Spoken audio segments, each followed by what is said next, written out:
Hi guys! Good morning! Welcome back po dito sa Gandara sa channel for Showbiz Update.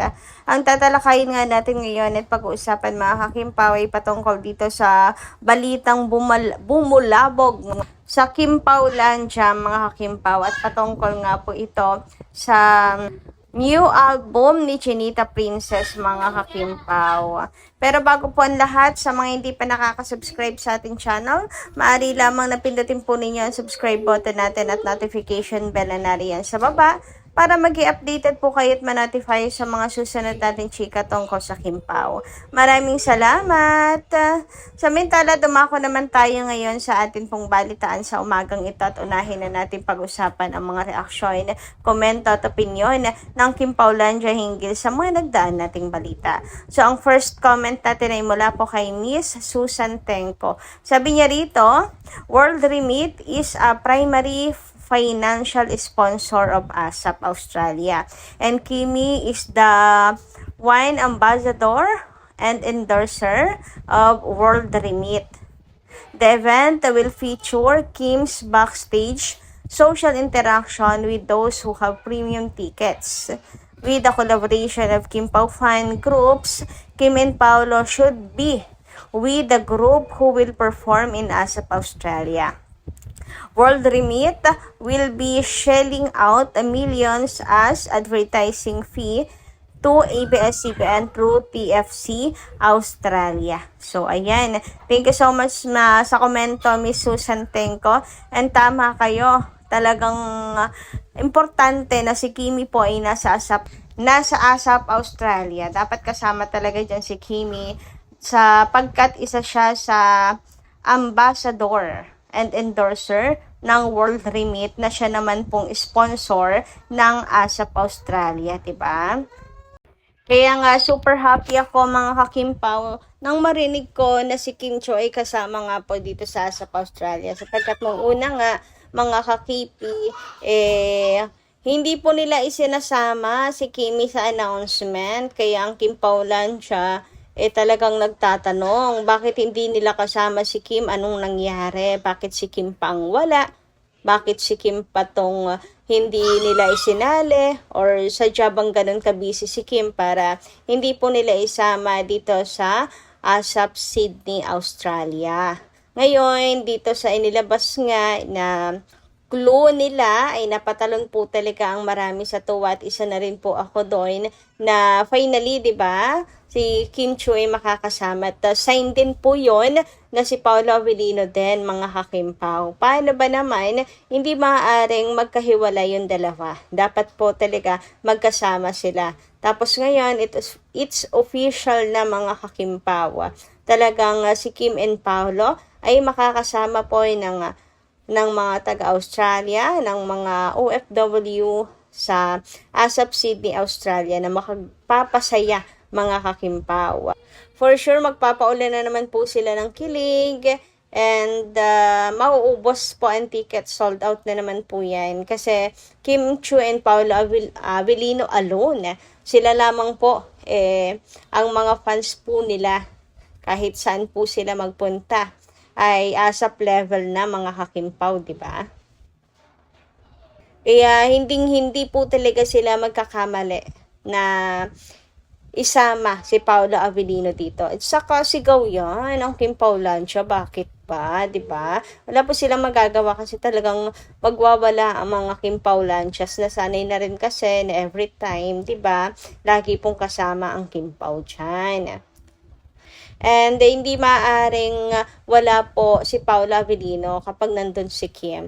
Dapat lagi silang magkasama as Kimpau, as tandem, as partner, as magjowa. Uy, grabihan! Anyway, dumako naman nga po tayo dito sa pagbati ni Chinita Princess kahapon kay Mami Jerome na happy birthday. Ayan mga kakimpaw. Si Mami Jerome na isa po talaga sa nagpupush kina Kim and Paolo, one of the shippers ng Kim Pao. Ayan. Happy birthday. Belated happy birthday, Mami Che. At naalala ko na naman yung post po niya patungkol po sa New York, mga kakimpaw. Huy, wala naman pong sinasabi at pinopost po si Kim and si Paula Avellino, magkasama sila. Pero itong si Mami Che ay talagang nadulas, mga kakimpaw. At binahagi nga na kay Kim daw ng galing o recommendation ni Kimi na panoorin po yung The Lost Boys. Si Paul lang naman po ay nag-post, di ba, mga kakimpaw. So, confirmed. Anyway, happy birthday, Mami Che. Lagi po yung kasama ni Chinita Princess sa lahat ng kanyang mga ganap sa buhay, mga kakimpaw.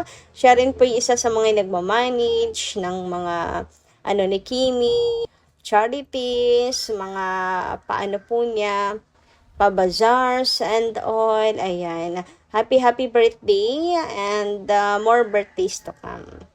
And of course, thank you so much sa pag-aalaga sa aming Chinita Princess. Samantala, dumako naman nga po tayo ngayon dito sa sentro ng ating update para po sa umagang ito. At pumapatungkol nga po ito sa update ng Star Magic at ng Star PH, mga kakimpaw, kung saan talaga naman po nakapagpabulabog sa Kimpawlandia sapagkat mukhang magkakaroon nga po ng another album si Chinita Princess at wig event na naman kay Kimi. Mukhang tayo po ay mapapasabak na naman ng mga kakimpaw sa another tour, but this time para naman sa album ni Chinita Princess. Nako, sigurado lahat po ng pupuntahan ni Kim na mga mall and mga dala-dala niya masosold out po agad, mga kakimpaw. And syempre, hindi naman po mawawala sa usapin sa mundo po ng social media si Paolo Avellino, mga kakimpaw, na what if kasama nga daw po ni Kim Chu si Paolo Avellino dito sa kanyang album na yan, mga kakimpaw. And syempre kaya kahit solo album niya to, kasama man lang niya si Paolo Avellino bilang support, mga kakimpaw, sa kanyang mga shows. Grabe, sigurado pong dudumugin ng mga tao talaga, mga kakimpaw, lalo na kung next version naman po, updated version naman ng Ikaw Na Ba Si Mr. Right, ang bagong album ni Kimi. Nako, Star Magic, Star Pop, sigurado yan. Magkikita talaga kayo ng malaki dyan, magiging mabenta yan para sa 20th anniversary nilang dalawa, di ba, mga kakimpaw? Sabi nga dito, baka mag-record siya ng new version ng Mr. Right, tapos duet version with the real Mr. Right. Haha, huy, grabe, gusto ko yan, mga kakimpaw. Duet silang dalawa, and syempre sa mga shows, mall tour ni Kimi, kasama niya si Paula Avellino. Ay, ngayon pa lang nai-imagine ko na dumagang mga tao, hindi magkamayaw, punong-puno ang mall, mga kakimpaw. Siguradong sold out ang mga albums ni Kim, baka magkulang pa kapag updated or new version naman ng Mr. Right ang bagong album ni Kim. Syempre yan ang pinaka-inaantay ng lahat, diba? Kasi matuturing po yan na hard lunch nila Kim and Paolo sa kanilang relasyon pag nagkataon. So, handa na ba kayo? Sabi nga, ito yung POV ng mga fans nga, mga kakimpaw.